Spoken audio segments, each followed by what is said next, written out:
Hello everyone, welcome back to this topic mode of nutrition. Today we will discuss about mode of nutrition. यानी कि आज हम mode of nutrition के बारे में पढ़ेंगे. तो first question arise that how many types of mode of nutrition? There are mainly two mode of nutrition. Number one, autotrophic nutrition and number two, heterotrophic nutrition. Autotrophic nutrition में plant आते हैं, यानी कि जो अपने खाने को स्वयं बनाते हैं, खुद बनाते हैं, फोटोसिंथेसिस के प्रोसेस करके जो होते हैं अपने खाने को खुद बनाते हैं और उसमें सारे प्लांट और कुछ बैक्टीरिया आते हैं. और हेटरोट्रॉपिक न्यूट्रिशन में जो होते हैं जो अपने खाने को खुद नहीं बनाते हैं बल्कि वो दूसरों पर निर्भर रहते हैं, वो आपके हेटरोट्रॉपिक न्यूट्रिशन में आते हैं. तो okay, first of all we will discuss about autotrophic mode of nutrition. तो ऑटोट्रॉपिक मोड ऑफ न्यूट्रिशन में देखिए, autotrophic nutrition is that mode of nutrition in which an organism makes its own food from the simple inorganic materials like carbon dioxide, water present in surrounding. यानी कि autotrophic nutrition में कुछ organism organic source से carbon dioxide और water के रूप में simple food material obtain करते हैं, और ये ऑर्गेनिज्म क्या होते हैं? ऑटोट्रॉप्स होते हैं. और इन ऑटोट्रॉप में जो होते हैं सारे ग्रीन प्लांट आते हैं और कुछ बैक्टीरिया आते हैं. So the green plant have an autotrophic mode of nutrition and autotrophic bacteria also obtain their food by the autotrophic mode of nutrition. Okay, now I am going to explain nutrition in plant. तो देखिए, सबसे पहले plant में जो होता है, plant किस तरह से अपने फूड को जो है प्रिपेयर करते हैं. The process by which the green plant make their own food by carbon dioxide and water by using sunlight energy in sunlight energy in the chlorophyll is called photosynthesis, and oxygen gas is released during photosynthesis. देखो, plant के nutrition में plant किस तरह से photosynthesis के process करते हैं, किस तरह से अपने आप अपने खाने को बनाते हैं. क्योंकि जो प्लांट होते हैं, ग्रीन प्लांट होते हैं, इनमें एक सेल होती है जिसको कहा जाता है क्लोरोप्लास्ट, और क्लोरोप्लास्ट में होते हैं क्लोरोफिल. तो chloroplast is called kitchen of the cell because it is sit in the photosynthesis in green plant.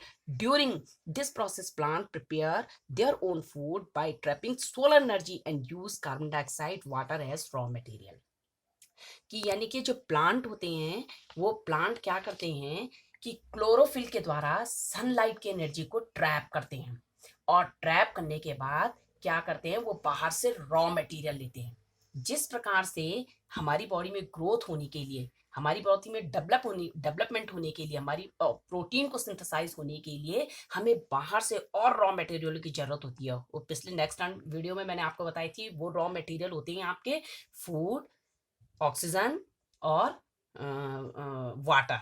इन तीन चीजों की हमें बाहर से जरूरत होती है रॉ मटेरियल की. ठीक उसी तरह से जब प्लांट भी जब फोटोसिंथेसिस के प्रोसेस करते हैं, वो भी क्या करते हैं, बाहर से रॉ मटेरियल कार्बन डाइऑक्साइड और वाटर को लेते हैं, और इस तरह से क्लोरोफिल सनलाइट की एनर्जी को जो है ट्रैप करके जो होता है वो क्या कर देता है, फूड को प्रिपेयर कर देता है. और जिस समय फोटोसिंथेसिस की प्रोसेस होती है उस दौरान वो क्या करता है, ऑक्सीजन को रिलीज करता है. तो इसके लिए कुछ जो है इवेंट है फोटोसिंथेसिस की प्रोसेस के दौरान, जो है कुछ इवेंट है. इस इवेंट से आपको बताती हूँ मैं. Number one, absorption of light energy by chlorophyll. यानी कि नंबर वन, क्लोरोफिल के द्वारा लाइट एनर्जी को एब्जॉर्व करना. सबसे पहले क्लोरोफिल क्या करता है, लाइट एनर्जी को क्या करता है, एब्जॉर्व करता है. फिर सेकंड स्टेप में देखिए, conversion of light energy to chemical energy and splitting of water molecule into hydrogen oxygen. अब क्या होता है, जो ये लाइट एनर्जी थी, ये लाइट एनर्जी को किस में बदला गया, केमिकल एनर्जी में. केमिकल एनर्जी देखिए, जहाँ पे उसने बाहर से जो रॉ फोटोसिंथेसिस के प्रोसेस के लिए बाहर से जो रॉ मटेरियल लिए थे वो लिए थे कार्बन डाइऑक्साइड और वाटर. ठीक, वो केमिकल एनर्जी में कन्वर्ट हुआ, और केमिकल एनर्जी में कन्वर्ट होने के बाद ये वाटर का जो मॉलिक्यूल होता है ये स्प्लिट होकर जो होता है हाइड्रोजन और ऑक्सीजन में स्प्लिट हो जाता है. इसलिए फोटोसिंथेसिस के दौरान जो होती है वो क्या निकलती है, आपकी ऑक्सीजन गैस निकलती है, ऑक्सीजन निकलती है, और वो छोड़ी हुई जो ऑक्सीजन होती है उसको हम क्या करते हैं, यूटिलाइज करते हैं. और थर्ड देखिए, तीसरा इवेंट है reduction of carbon dioxide to carbohydrate. तीसरी प्रोसेस में क्या है कि कार्बन डाइऑक्साइड का कार्बोहाइड्रेट में जो है रिडक्शन हो जाता है, और इस प्रकार से प्लांट जो होती है फोटोसिंथेसिस के प्रोसेस करके जो होते हैं अपने फूड को प्रोड्यूस कर देता है। तो ये तो था आपका autotrophic mode of nutrition. Okay, now next second part heterotrophic nutrition, यानी कि heterotrophic mode of nutrition. Heterotrophic mode of nutrition में जैसे मैंने आपको बताया था कि इसमें वो ऑर्गेनिज्म आते हैं जो अपने फूड के लिए जो होते हैं दूसरों पर निर्भर रहते हैं। It means the heterotropic nutrition is that mode of nutrition in which an organism cannot make its own food from the simple inorganic materials like carbon dioxide and water, but depend on the other organism for its food. For example, animals and human beings. बल्कि heterotrophic organism में क्या, heterotrophic organism जो होते हैं अपने food के लिए दूसरों पर निर्भर रहते हैं। इट मीन्स जैसे हम लोग अपने खाने के लिए जो है किस पर निर्भर रहते हैं, प्लांट्स के ऊपर निर्भर रहते हैं। ये हेटरोट्रॉपिक न्यूट्रिशन भी आपकी there are two types of. Number one, parasitic. Parasitic वो होते हैं, पैरासिटिक का मतलब होता है परजीवी। पर का मतलब जैसे नाम से ही पता चल रहा है परजीवी, दूसरों पर निर्भर रहना। तो पैरासिटिक में क्या होते हैं, they depends on the other organism for its food. जैसे लाइस, जैसे जुएं होते हैं ना, तो हम हमें बिना नुकसान पहुंचाए हुए जो होते हैं वो अपना न्यूट्रिशन लेते रहते हैं, तो वो होते हैं parasitic. Second, saprophytes. Saprophytes organism वो होती हैं, saprophytes are they taking organic materials as food and are therefore called saprophytes. यानी कि इस सेप्रोफाइट में जो ऑर्गेनिज्म होते हैं ये फूड के लिए सड़ी गली ऑर्गेनिक मटेरियल्स पर निर्भर रहते हैं, इसलिए इनको सेप्रोफाइट्स कहा जाता है। फॉर एग्जांपल जैसे इसमें आते हैं आपके फंगी। तो ये आपका मोड ऑफ न्यूट्रिशन में ऑटोट्रॉपिक न्यूट्रिशन और हेटरोट्रॉपिक न्यूट्रिशन मैंने आपका आज कंप्लीट कर दिया है, ये वाला टॉपिक।